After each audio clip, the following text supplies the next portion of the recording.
Hello दोस्तों, स्वागत है आपके अपने YouTube चैनल उज्ज्वल कोचिंग सेंटर बाय अभिषेक से।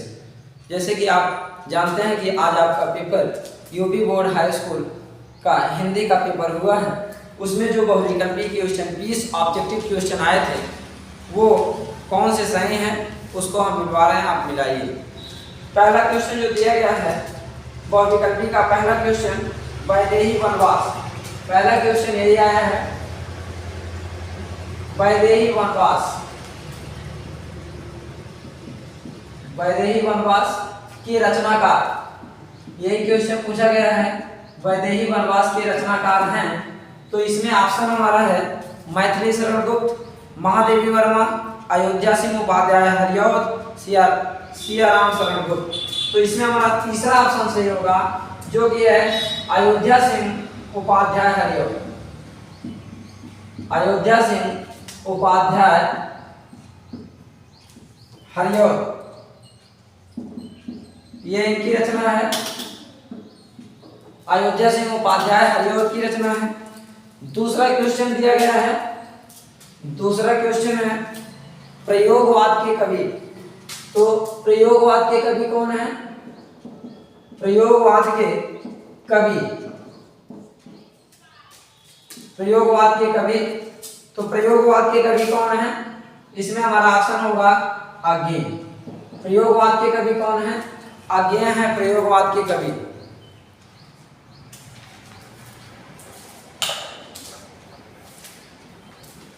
तीसरा क्वेश्चन दिया गया है, तीसरा क्वेश्चन है भाव विलास के रचनाकार। तीसरा क्वेश्चन है भाव विलास के रचनाकार। भाव विलास के रचनाकार, तो भाव विलास के रचनाकार कौन है? वो कौन है? देव। देव है, ये हमारा ऑप्शन सही होगा, देव। चौथा क्वेश्चन जो दिया गया है छत्रसाल दशक किनकी रचना है? तो छत्रसाल दशक, छत्रसाल दशक ये किनकी रचना है? छत्रसाल दशक किनकी रचना है? ये हमारा चौथा क्वेश्चन है और ये रचना है भूषण की। ये किनकी रचना है? भूषण की रचना है। भूषण की रचना है छत्रसाल दशक।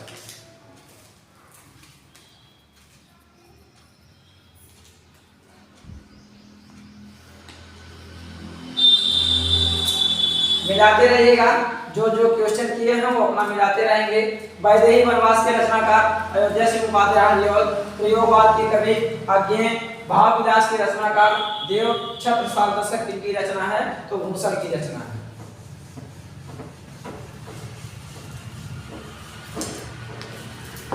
अगला क्वेश्चन दिया गया है कला और बूढ़ाचाल। अगला क्वेश्चन जो पांचवा क्वेश्चन आया था वो आया था कला और बूढ़ाचाल। कला और बूढ़ाचाल, कला और बूढ़ाचाल। तो ये किनकी रचना है?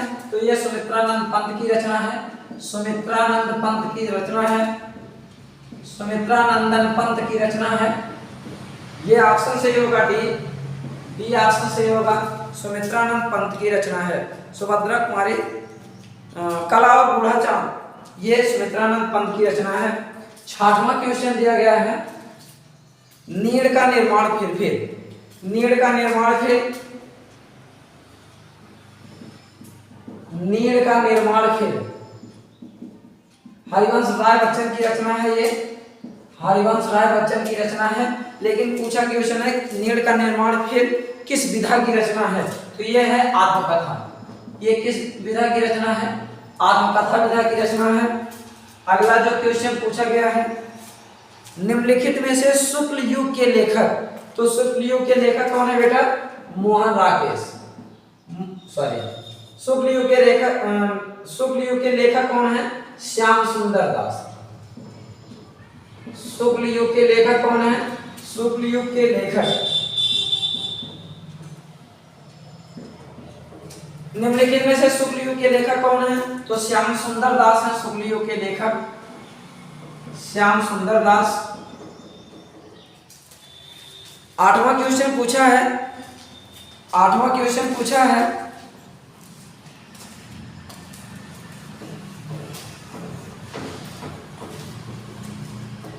आठवां क्वेश्चन आपका जो पूछा गया है,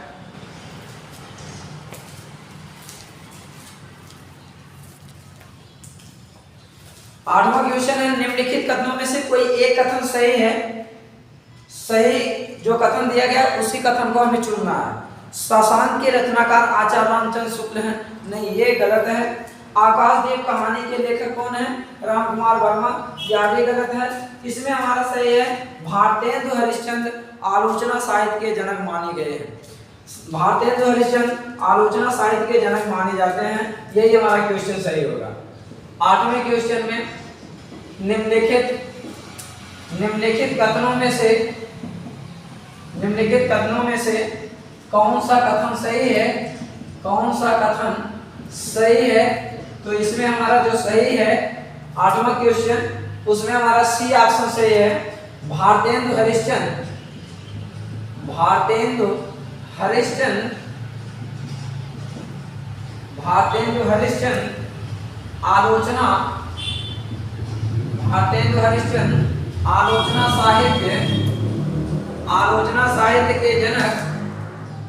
आलोचना साहित्य के जनक माने जाते हैं। यह क्वेश्चन सही होगा सी। 8वें में सी सही होगा। 9वां परीक्षा गुरु किस विधा की रचना है? परीक्षा गुरु किस विधा की रचना है? तो बेटा बताएंगे परीक्षा गुरु जो हमारा 9वां क्वेश्चन है, परीक्षा गुरु किस विधा की रचना है बेटा? तो परीक्षा गुरु हमारा जो है वह रचना है किसकी? परीक्षा गुरु किस विधा की रचना है? किस विधा की रचना है? तो यह है उपन्यास। किस विधा की रचना है? तो उपन्यास विधा की रचना है, ठीक ना। यह हमारा सी ऑप्शन सही होगा। 9वें में सी ऑप्शन सही होगा।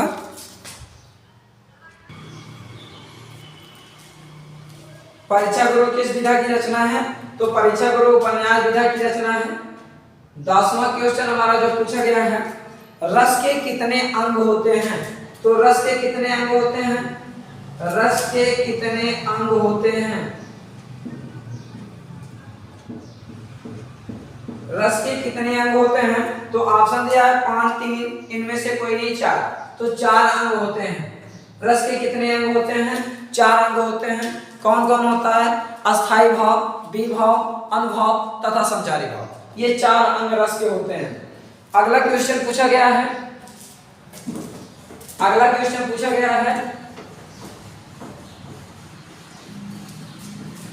अपना अपना क्वेश्चन मिलाते रहिए। अगला क्वेश्चन पूछा है कि पायो जी मैं तो राम रतन धन पायो। 11वां क्वेश्चन हमारा 12वां क्वेश्चन है। पायो जी मैंने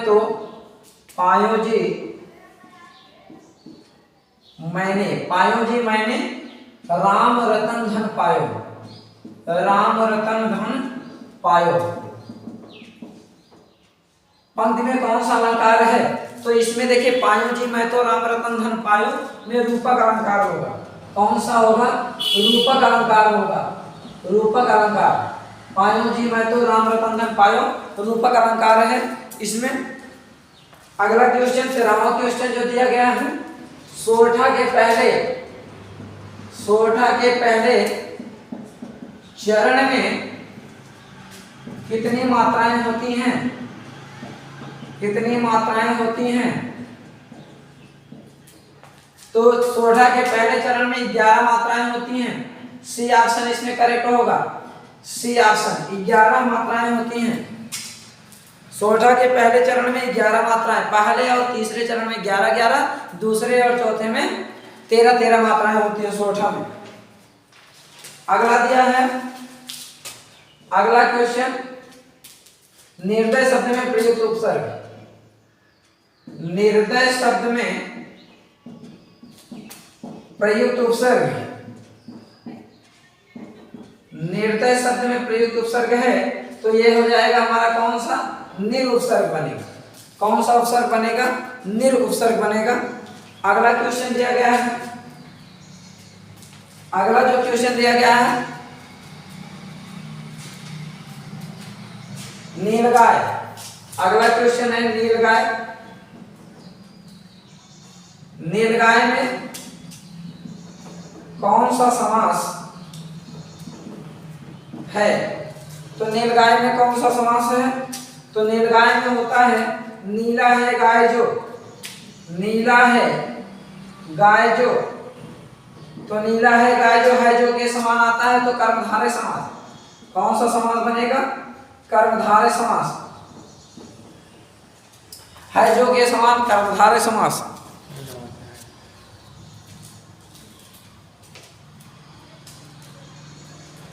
अगला क्वेश्चन, अगला जो क्वेश्चन है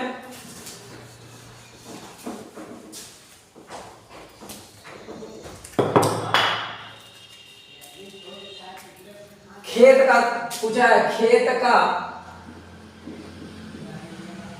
का तत्सम रूप, खेत का तत्सम रूप क्या होता है? क्षेत्र होता है। खेत का तत्सम रूप क्या होता है? क्षेत्र होता है। 17वां क्वेश्चन पूछा गया है युष्मद। युष्मद शब्द का पंचमी विभक्ति, युष्मद शब्द का पंचमी विभक्ति बहुवचन रूप।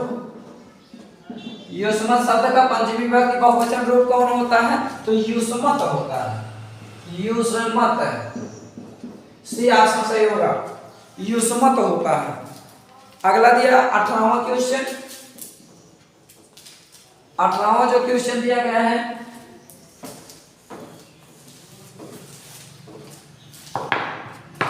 18वां क्वेश्चन है भाववाच्य में किसकी प्रधानता होती है? भाववाच्य में किसकी प्रधानता होती है? भाववाच्य में किसकी प्रधानता होती है? तो भाववाच्य में बेटा क्रिया की प्रधानता होती है। भाववाच्य में क्रिया की प्रधानता होती है। भाववाच्य में किसकी प्रधानता? तो क्रिया। 19वां क्वेश्चन दिया गया है वाक्य के कितने तत्व होते हैं? वाक्य के जो तत्व होते हैं, वाक्य के कितने तत्व होते हैं? तो वाक्य के जो तत्व होते हैं, तो वाक्य के दो तत्व होते हैं। दो, पहला ऑप्शन हमारा सही होगा। वाक्य के दो तत्व होते हैं। कौन कौन होते हैं? एक होता है बेटा मुख्य तत्व, एक होता है मुख्य तत्व और एक होता है विशेषक तत्व। एक होता है मुख्य तत्व, एक होता है विशेषक तत्व। और लास्ट क्वेश्चन हमारा जो दिया गया है 20वां क्वेश्चन, लास्ट जो 20वां क्वेश्चन दिया गया है आधिकारी पद। आधिकारी पद का अन्य नाम पूछा है।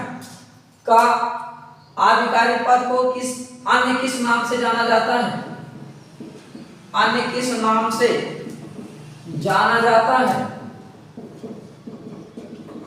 तो आधिकारी पद को अन्य नाम से जो जानते हैं वह होता है अव्यय पद। अव्यय पद, ये हमारा ऑप्शन सही होगा। तो ये रहे आपके 20 के 20 क्वेश्चन। आप सभी मिला लिए होंगे, अपना क्वेश्चन मिला लीजिए। 20 के 20 ऑब्जेक्टिव क्वेश्चन आपके हो गए। और इसी तरीके से हर पेपर का आपको हम बहुविकल्पी क्वेश्चन मिलवाते रहेंगे। लगातार आप लगे रहिएगा उज्जवल कोचिंग सेंटर बाय अभिषेक सर में। जो अभी तक इस चैनल को सब्सक्राइब ना किए हों, चैनल को सब्सक्राइब करें और अपने मित्रों के पास भी शेयर करें, जिससे उनका भी 20 ऑब्जेक्टिव क्वेश्चन जो लगा कर आए हैं वो अपने ऑब्जेक्टिव क्वेश्चन को मिला लें। आगे जितने भी एग्जाम हैं सारे एग्जाम हम आपको मिलवाते रहेंगे। इस तरीके से आपको जो भी ऑब्जेक्टिव क्वेश्चन आया है सारे ऑब्जेक्टिव क्वेश्चन हमने बता दिया, आप मिला लीजिए। और यही 20 ऑब्जेक्टिव क्वेश्चन आपके सही है। यही 20 ऑब्जेक्टिव क्वेश्चन सही है। अधिकांशतः लगभग सही, सभी लोग सही किए होंगे। यही वाक्य के कितने तत्व होते हैं, तो कुछ लोग 4 लगाए हैं, कुछ लोग 4 लगाए हैं, कुछ लोग 3 लगा दिए हैं। जो 3 लगाए हैं वो भेद मान लिए हैं, वाक्य के 3 भेद मान लिए हैं, सरल वाक्य, मिश्रित वाक्य और संयुक्त वाक्य। तो वाक्य ये पूछा है वाक्य के कितने तत्व होते हैं, तो वाक्य के 2 तत्व होते हैं, एक मुख्य तत्व होता है, एक विशेषक तत्व होता है।